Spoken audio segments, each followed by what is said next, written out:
hot. It's cool. Beautiful. I don't reckon it's even 6'4" tall.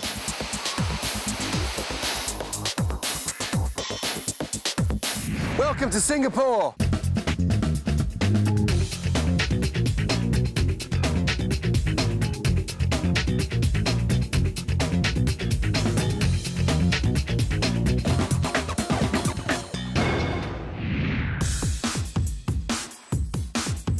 On each week in Buy in Asia, we'll review each country or city, leaving you to decide whether to invest or not to invest.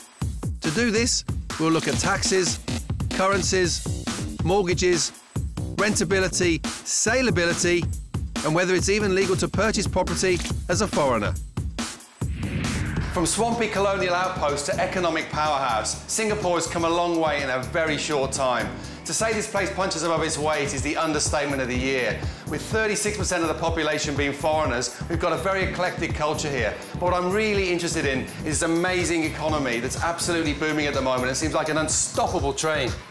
With Malaysia to the north and Indonesia to the south, Singapore has grown in leaps and bounds over the past decade. It's billed as having the best quality of life in Asia, and there are constant plans to improve on that, like the recent opening of new casinos and mega hotels there. Currently, it also has the fastest growing economy in the world. Here to talk to me about this are two experts in their fields. OK, guys, so you've been here 5 years, is it? Just over 4 years, actually, yeah. So, OK. Yeah.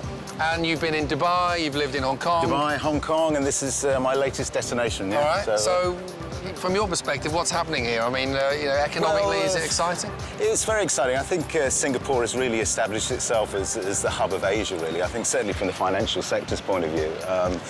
We're seeing a lot of money moving from Hong Kong to Singapore because it's not overseen by China. We're seeing a lot of attractive options put here for people to come and live here. There's no religious issues here. I mean, all religions are treated fairly.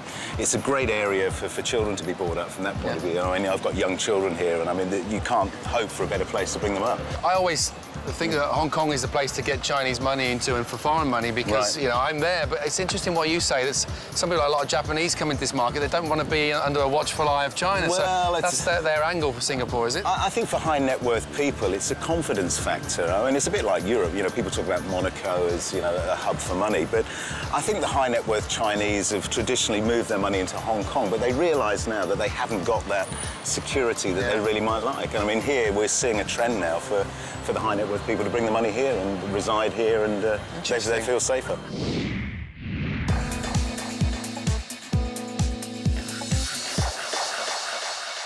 Well, look around you. Yeah. We've got a casino nearly finished over here. That's Sands Casino. Behind here, that's where I work. I can walk 5 minutes to the casino at the end of this month. Yeah. And it's just a great environment to work. It's nice temperature, always in the 30s. Yeah. It's a great place to bring up a family. I've got 2 little kids. OK. And Tokyo was really too polluted. I think this is the destination in Asia as a place to live and bring up a family. Well, you tell me. I've got a lot of positives. I mean, maybe you ought to tell people who are watching this, it's a bit punchy now. Is it too expensive? I think Singapore is a great place to live. If you want to live in Asia, this is the place to live. OK. So long term, I think it'll do very well. Short term, there may be another correction because the prices have gone up a bit too quickly, I think. Yeah. It depends who you look at. If you look for a short-term flip, then I think you need to be careful. You might get stung if there's a little bit of a correction in the market. But long term, things should keep it going up, I think. The Singapore sling was first served in Raffles Hotel in 1915, and since then the population of Singapore has grown to 4.99 million people. Luckily, they all speak English. I don't speak Malay, Mandarin, and I think my Hindi's even worse. I know one thing, I need to eat some food. I'm going to meet Linda Churn. She's going to tell me about all things Singaporean. They love loads of stuff other than property. Hey, Linda, how you doing? Hi, Tim. I'm good. Nice to see you again. It's not just property, is it, in this market? They all love their food. Look at it. It's absolutely packed.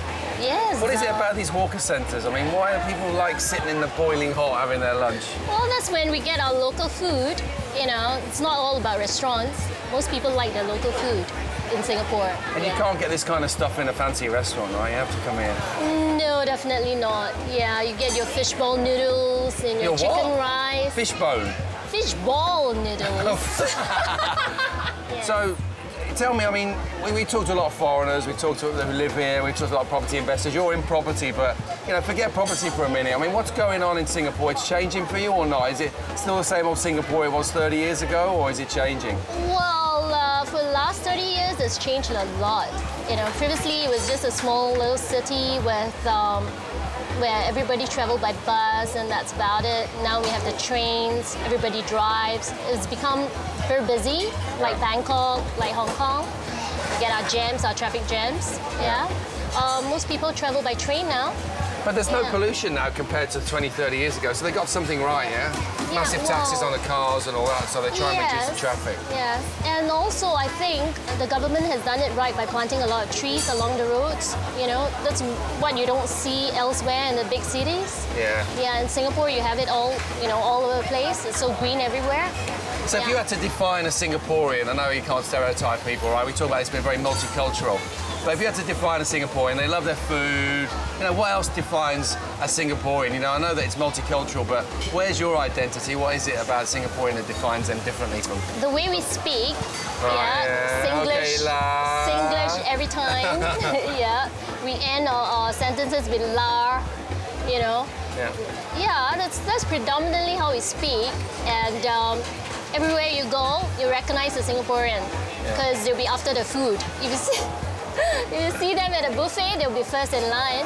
Well, you know, I can't go more than 3 minutes without talking about property, and we've talked about food, and that's enough about that. You know, we only have bangers and mash in England, but what's changing here in terms of, you know, are the Singaporeans keeping pace with the change of pricing? And, you know, things are expensive. I had a can of Coke yesterday for 12 bucks, right, Singapore dollars, which is absolutely ridiculous up on Orchard Road. Property prices escalating beyond control. That's right. Can Singaporeans still get in? Is it still friendly to the Singaporeans? Are there still deals for them? Well, I think the mass people are finding it hard to buy properties right now. That's why a lot of them are going back to HDB, which is government housing, subsidized housing. And even that has escalated beyond what some of us can pay. Yeah, that's right. With all this, you know, foreigners coming in. So it's getting more and more tricky, eh? Yeah, that's right. I've worked out what else defines Singaporeans. They don't sweat. I mean, look at Linda. It's not a bead of sweat, and I'm sitting there sweating my backside off. So I need to get in the car as soon as possible. And when buying Asia returns, we'll go property shopping. More on Singapore's real estate potential. And you've got how many agents in total? We have more than 7,500 agents. Wow. And an introduction to the mysterious world of feng shui.